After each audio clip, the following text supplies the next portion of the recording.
सुना है ये कहते हुए कि थैंक यू उस टीवी चैनल का, उस टीवी के एंकर का या उस गेस्ट का जिसके कारण, जिसकी टिप्स के कारण मैंने बहुत सारा पैसा कमाया। आज की तारीख में मैं बहुत प्रॉफिटेबल ट्रेडर या इन्वेस्टर बन चुका हूँ। ऐसी कहानी आपको बहुत कम सुनने को या ना के बराबर सुनने को मिली होंगी, क्योंकि ज़्यादातर लोग जो टीवी पे आगे बहुत सारी कॉन्फिडेंटली बातें करते हैं, जो कि रिपोर्ट्स आती है सेबी की तरफ से, तो पता लगता है कि बैकग्राउंड में तो कुछ और ही चल रहा होता है। अभी संजीव भाषण का केस हुआ जहाँ पे सेबी ने 11.37 करोड़ रुपए की पेनल्टी लगाई है।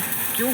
क्योंकि ये जनाब जो टिप्स टीवी पे आके बताते थे अलग अलग चैनल्स पे जाके, उसमें पहले से ही अपनी पोजीशंस बना के बैठे होते थे। फ्रंट रनिंग का स्कैम था वो। इससे पहले भी जी न्यूज़ का एक केस आया जहाँ पे 8-10 गेस्ट आए और उन्होंने अपनी पोजीशंस पहले बना के रखी और खुद आके टीवी पे टिप्स दी, और उन्हीं टिप्स का इस्तेमाल करते हुए लोगों ने पैसा बनाया या नहीं बनाया, लेकिन फ्रंट रनिंग इस केस में करते हुए या पंप एंड डंप का इस्तेमाल करते हुए इन लोगों ने भी पैसा बहुत कमाया। उस केस में भी सेबी ने ऑर्डर निकाला था और उस केस में करीब 7-7.5 करोड़ रुपए की पेनल्टी की गई थी। इसके अलावा CNBC आवाज के एक एंकर हुआ करते थे हेमंत गई, उनका एक शो चलता था 2020 स्टॉक्स, और उस केस में भी फ्रंट रनिंग का केस बना था। 6 करोड़ 16 लाख रुपए का पेनल्टी सेबी ने उस केस में भी लगाया था। तो ये होता क्या exactly, what are these people doing? क्योंकि इवेंचुअली ये सब लोग ओजी इन्फ्लुएंसर्स ही तो है, क्योंकि ये यूट्यूब या इंस्टाग्राम या टेलीग्राम तो कुछ सालों पहले का कॉन्सेप्ट है, लेकिन इससे पहले टीवी पे तो ये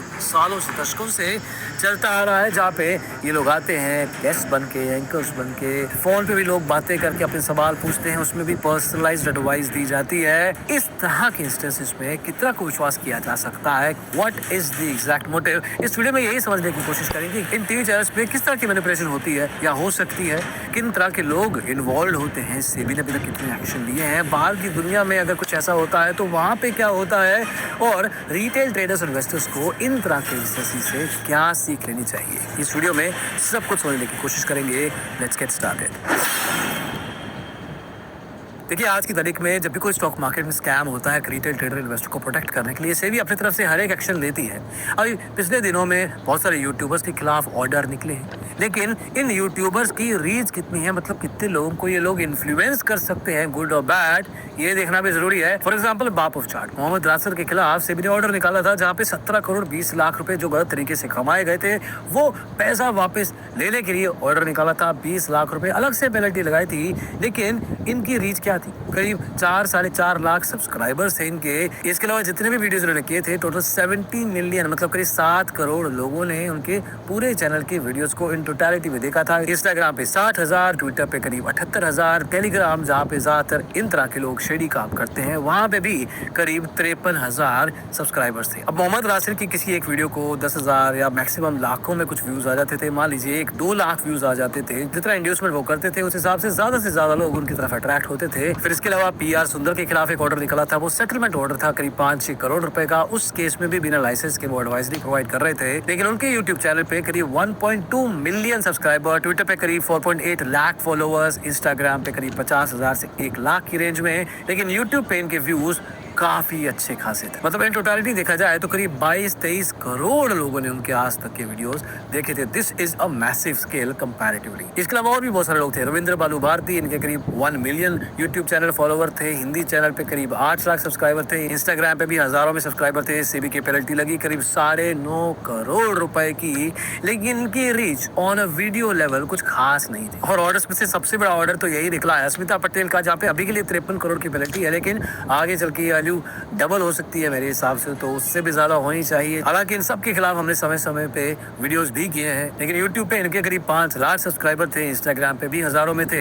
इन टोटलिटी इनके यूट्यूब के वीडियोस के व्यूज भी करोड़ों में ही थे। लेकिन अब आते हैं वापस मेन मुद्दे के ऊपर। अगर हम इन टीवी चैनल्स की बात करें, I will go to the point जहाँ पे हम टीवी के इंप्रेशंस के बारे में भी थोड़ा डिस्कस करेंगे, लेकिन इन टीवी चैनल्स के जो यूट्यूब चैनल्स हैं, उस पे किस तरह का इंप्रेशन आ रहा है, ये समझना भी जरूरी है।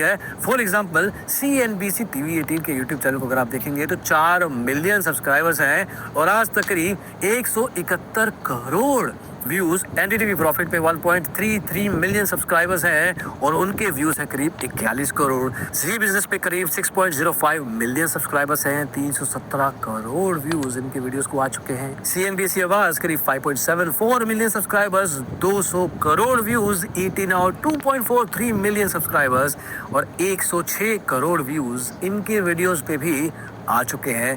The scale is very different across है। इसमें एक मीडिया रिपोर्ट आई थी जो कि एक बड़ा इंटरेस्टिंग डेटा पॉइंट बताती है कि जब भी ये यूट्यूब चैनल्स लाइव जाते हैं तो उनके कंकरेंट यूजर मतलब at any given point in time कितने लगातार लोग एट सेम टाइम उस वीडियो को देख रहे हैं। अब ऐसा एक इंस्टेंस था बजट डे का जहाँ पे finance minister was giving a speech on that day and CNBC TV 18 पे कंकरेंट यूजर उस यूट्यूब चैनल के उस वीडियो के ऊपर करीब 5 लाख थे। मतलब 5 लाख यूजर एक समय पे उस वीडियो को यूट्यूब चैनल के ऊपर देख रहे थे। अब यहाँ पे ये थोड़ा सा आइडिया लेना जरूरी है कि टीवी चैनल्स के खुद के कितने व्यूज आते हैं टीवी के ऊपर। फॉर एग्जांपल TV 18 कोविड के टाइम पे पूरा का पूरा नेटवर्क रोज का 19 करोड़ का व्यूअरशिप निकाल रहा था। मतलब every day 19 crore people were watching different TV channels under TV 18। और उसी रिपोर्ट के अनुसार CNBC TV 18 जो कि एक बिजनेस टीवी चैनल है अपने जॉनरे में मार्केट शेयर लेके चल रहा था 70 to 80%। अब इन बेसिक नंबर से हमें क्या आइडिया होता है? बिजनेस टीवी चैनल्स अपनी तरफ से एक सप्लाई क्रिएट करते हैं रिसर्च के साथ, अलग अलग गेस्ट के साथ, कुछ एंकर्स भी करते हैं। मतलब बहुत सारे सेलिब्रिटी टीवी गेस्ट आते हैं, लोग उनकी बात को मानते हैं, as it is trades place करते हैं। फायदा होता है नुकसान होता है पता नहीं, लेकिन बहुत सारे स्कैम्स जरूर बाहर निकल के आते हैं। अभी पिछले 4-5 साल के अंदर ही कुछ ऐसे पर्टिकुलर इंस्टेंस आए हैं जहाँ पे सेबी ने ऑर्डर पास किए हैं। एक एक करके समझते हैं एग्जैक्टली थे क्या वो ऑर्डर। अभी संजीव भाषण का केस बहुत रीसेंट है। अभी सेबी ने ऑर्डर निकाला है, 11.37 करोड़ की पेनल्टी लगाई है। लेकिन ऐसा क्यों किया? क्योंकि ये जनाब फ्रंट रनिंग करते थे। किस तरह से जिन स्टॉक्स को टीवी चैनल्स पे आके बताते थे उसमें आने से पहले ही एक दिन पहले अपने अलग अलग क्लाइंट्स का अलग अलग डीमेट अकाउंट्स में फोन पे कोऑर्डिनेशन करते हुए पोजीशन बनवा के रखते थे। और जैसे ही टीवी पे आके बोलते थे दुनिया को कि भाई साहब बहन लोग सब लोग इस स्टॉक को खरीद लीजिए, जैसे ही कुछ लोग उनकी बातों को मान के स्टॉक को खरीदते थे, स्टॉक थोड़ी देर के लिए थोड़ी मूवमेंट करता था। उस थोड़ी मूवमेंट में अच्छा खासा पैसा बैकग्राउंड में लगाया जाता था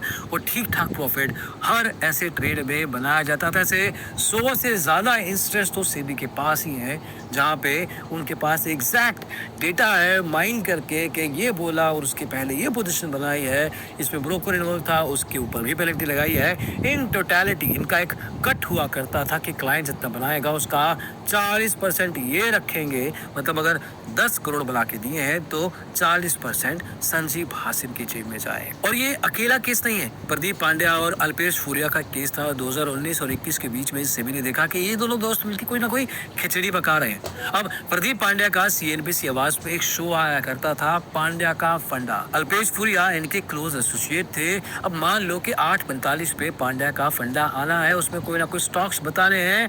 अब उन स्टॉक्स में 8:45 में जो बताने वाले स्टॉक्स हैं 8:30 बजे अल्पेश फूरिया और उनके जान पहचान वालों के डीमेट अकाउंट में उन स्टॉक्स की पोजीशन पहले से ही बना के रख ली जाती थी। सेबी ने अपने इन्वेस्टिगेशन में पाया और देखा कि यहाँ पे कुछ अलग ही कनेक्शन चल रहा है। अल्पेश और प्रदीप ने मिलकर करीब 250 से ज्यादा ट्रेड मारे, 2 करोड़ 16 लाख रुपए इनके ऊपर पेनल्टी लगाई गई, 8 से ज्यादा बैंक अकाउंट फ्रीज किए गए।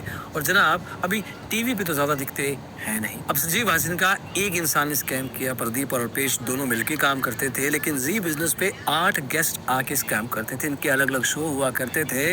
इन गेस्ट के नाम थे सिमी भौमिक, हिमांशु गुप्ता, मुदित गोयल, आशीष केरकर, किरण जाधव और भी कुछ लोग थे। अब ये सब लोग करते क्या थे? सेबी का 155 पेज का ऑर्डर है, फरवरी 2024 में निकाला है और 7 करोड़ 41 लाख रुपए की पेनल्टी लगाई है। क्यों? वही पुराना मॉडस ऑपरेंडी, काम करने का वही तरीका था। लाइव शो में जाने से पहले अपने दोस्तों यारों को बता देते थे कि व्हाट्सएप और टेलीग्राम के थ्रू कि हम इन स्टॉक्स को बोलने वाले हैं, आप इसमें पोजीशन बना के रखिए। आप समझिए, तरीका समझिए, मॉडस ऑपरेंडी कहते हैं इसको। मतलब किस तरह से स्कैम को अंजाम दिया जाएगा। लाइव शो में जाने से पहले स्टॉक्स में खुद पोजीशन लेंगे। और इसके अलावा हेमंत गई भी हैं जो कि CNBC आवाज पे 2020 स्टॉक्स का एक शो चलाते थे। उसमें भी अपनी वाइफ और मदर के नाम पे अकाउंट्स खोल के उसमें वो ट्रेड पेश करते थे, फिर टीवी पे आके स्टॉक्स बताते थे। मतलब everybody has been doing the same thing कि टीवी पे आओ, लाखों करोड़ों लोगों को दिखाओ, बताओ कि मैं सेबी रजिस्टर्ड रिसर्च एनालिस्ट हूँ या स्पला ब्रोकर से जुड़ा हुआ हूँ, मेरे पे विश्वास कीजिए, मैं स्टॉक बताऊंगा,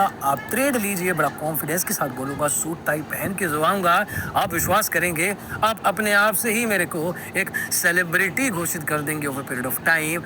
लेकिन एक्चुअल में आप समझ गए होंगे अभी तक एग्जैक्टली हो क्या रहा है। अभी तक हमने देखा कि किस किस तरह के स्कैम कितने बड़े बड़े बिजनेस चैनल्स पे चल रहे हैं और इसमें बिजनेस चैनल इन्वॉल्व होता है या नहीं इसके बारे में हम बात नहीं कर रहे हैं, लेकिन इंडिया की मार्केट के बारे में बात कर रहे हैं। यही तरह की चीजें बाहर की दुनिया में अगर हुई हैं, जो कि हुई है कुछ केसेस में, तो उस सिचुएशन में वहाँ के रेगुलेटर ने, वहाँ के बिजनेस चैनल्स ने किस तरह से एक्शन लिया, ये समझना जरूरी है। इससे ये समझ में आएगा कि एक्चुअल में क्या किया जा सकता था जो कि नहीं किया जा रहा है अभी तक, क्योंकि वी हैव टू अंडरस्टैंड कि जितने भी केसेस हमने डिस्कस किए उसमें जितना पैसा गलत तरीके से कमाया गया उतना ही पैसा वापस लिया गया है। अलग से पेनल्टी बहुत कम अमाउंट की लगाई गई है और साथ में बैन कर देना is not really a long term activity. अब समझते हैं कि इंटरनेशनल मार्केट्स में इन तरह के स्कैम्स को किस तरह से हैंडल किया गया है। पहला केस है एनएचके जापान का। अब एनएचके को समझिए कि वहाँ का दूरदर्शन का पब्लिक ब्रॉडकास्टर है न्यूपन होसोके ओकाया। अब केस क्या था, जो इस टीवी चैनल के रिपोर्टर्स हैं जिनके पास एडवांस में ही इंफॉर्मेशन आ जाती थी, जो कि अगले दिन या शाम को इनको अपने टीवी शो में बतानी होती थी, 2006 और 2008 के बीच में इस इंफॉर्मेशन का बड़ा गलत तरीके से इस्तेमाल किया। कैसे, मान लीजिए कि इनके पास कोई इंफॉर्मेशन है, कोई मर्जर होने वाला है, कोई एक्विजिशन होने वाली है, कोई रेस्टोरेंट चेन किसी अलग होटल चेन को खरीदने वाली है, ये इन्फॉर्मेशन इनके पास आ गई है और इस इन्फॉर्मेशन को इनको शो में बताना है। लेकिन उस इन्फॉर्मेशन को बताने से पहले उन्हीं स्टॉक्स में अपनी पोजीशन बना ली, अपने घर वालों की पोजीशन बना ली और फिर जाके वही बात बोल दी। मतलब non public information, NPSI, sensitive information का इस्तेमाल करते हुए अपनी पोजीशन क्रिएट की, फिर वही बताया, स्टॉक ऊपर गया और छोटी सी मूवमेंट के साथ अपना पैसा बनाया and that kept on happening for couple of years. अब इस केस में 3 लोगों को आइडेंटिफाई किया गया जो कि प्राइमरीली इन्वॉल्व थे रेगुलरली ये स्कैम को पुल ऑफ करने के लिए। इसमें 2 रिपोर्टर थे और साथ में एक प्रोड्यूसर डायरेक्टर भी था। लेकिन ये केस पकड़ा कैसे गया? टीवी चैनल की मैनेजमेंट ने ऑडिट के थ्रू चेक किया कि कुछ तरह की ट्रेड्स जो कि बताई जा रही हैं उसी तरह के ट्रेड्स इनके ट्रेडिंग अकाउंट में भी दिखाई दे रही हैं। एनएचके की मैनेजमेंट को जो पता लगा कि उनके ही प्रीमाइस में ये सब कुछ हो रहा है, सबसे पहले उन सब एम्प्लॉयज को टर्मिनेट किया गया।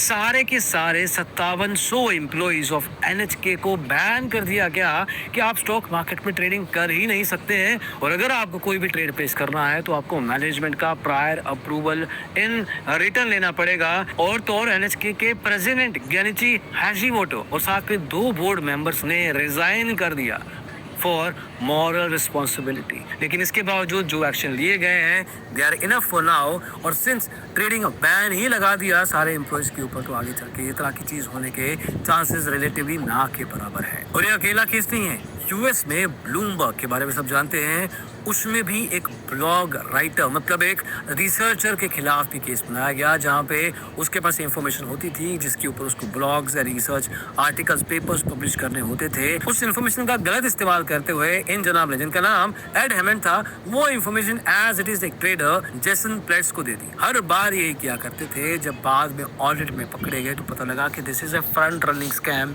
सामने से इनसाइडर इंफॉर्मेशन को दिया जा रहा है, नॉन पब्लिक सेंसिटिव इंफॉर्मेशन, और वहाँ पे भी केस क्रिएट किया गया। और इसकी पेनल्टी अगर आप सुनेंगे तो हैरान और परेशान हो जाएंगे। वहाँ के regulator SEC, securities and exchange commission, और DOJ, डिपार्टमेंट ऑफ जस्टिस ने मिलकर securities fraud, conspiracy to commit insider trading के भी चार्जेस लगाए। प्लेट्स को $1 मिलियन का पेनल्टी लगाया गया। साथ में ऐसे चार्जेस लगाए गए उनके ऊपर जिसमें सजा अप टू 25 ईयर्स थी। अब इस केस में सेबी के ऊपर वापस अगर जाया जाए तो पता लगेगा कि यहाँ पे सिस्टम में लूप होल्स है। टीवी पे बिजनेस चैनल्स, फाइनेंस की बात जब की जाती है, स्टॉक मार्केट रिकमेंडेशंस जब दिए जाते हैं, there is no audit trail. अब टीवी चैनल्स पे डायरेक्टली पॉइंट आउट करना थोड़ा सा टफ है, बट जो भी गेस्ट और एंकर्स आते हैं विद पर्सनल मोटिव्स और RA और मार्केट एनालिस्ट और मार्केट एक्सपर्ट का टिकर लेके, तो लोगों को उनके ऊपर एज इट इज विश्वास होता है। People generally believe the TV logo rather than the person himself। शुरुआत में एक इंसान के ऊपर विश्वास कम होता है, धीरे धीरे वो अपना एक स्टाइल क्रिएट करके एक क्रेडिबिलिटी बनाता है and over a period of time people start believing that person. YouTuber और इन तरह के टीवी चैनल एक्सपर्ट्स में कुछ खास फर्क है नहीं। तो जितने भी स्टॉक्स जिन जिन टीवी गेस्ट ने, एंकर्स ने बताया, उनका ऑडिट ट्रेल होना चाहिए।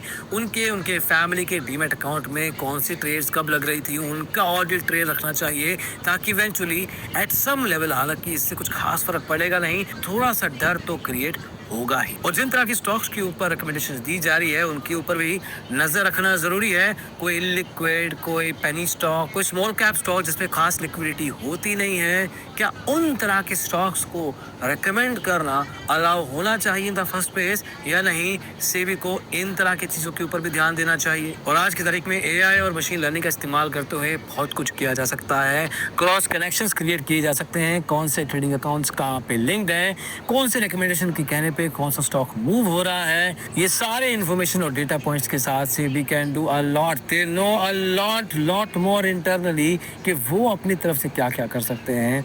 बट इवेंचुअली पॉइंट सिंपल है, टीवी चैनल्स पे जो ओजी इन्फ्लुएंसर्स सालों से दशकों से आते रहे हैं, लोगों को बताते रहे हैं कि कहाँ पे पैसा लगाना चाहिए, फिक्र में उनकी क्या उनकी सच में ज़रूरत है भी या नहीं। और अगर है तो सेबी को अपनी तरफ से बहुत सारे steps and SOP must be there, system operating procedure, जिसके बेस पे क्या अलाउड है, क्या नहीं अलाउड है, क्या प्रोवाइड करना है, क्या नहीं कर सकते, क्या बिल्कुल नहीं कर सकते। They have to be regular steps and eventually SEBI को अपनी तरफ से real time monitoring across TV channels पे जो कुछ चल रहा है उस पे करना जरूरी है, because this is one space जो कि नजर से बिल्कुल बाहर है और तभी नजर में आता है जब कोई ना कोई केस होता है। पर खैर, आपको क्या लगता है? बिजनेस टीवी चैनल्स में जो भी ये सब कुछ चल रहा है शायद सब कुछ गलत नहीं है, लेकिन some things are not in the right place. उस केस में सेबी क्या कर सकता है? अभी आज की तारीख में आपको क्या लगता है क्या क्या फैंसी काम हो रहे हैं जो कि रेगुलेटर की नज़र में नहीं है, और जो बाहर की दुनिया में हो रहा है उसके बेस पे इंडिया में एक्चुअली क्या क्या हो सकता है, उस पे आपका क्या विचार है? कमेंट सेक्शन में जरूर बताइएगा। अभी के इस वीडियो में इतना ही। अगली वीडियो में एक इंपॉर्टेंट टॉपिक के साथ फिर से आएंगे। Thank you so much, bye bye.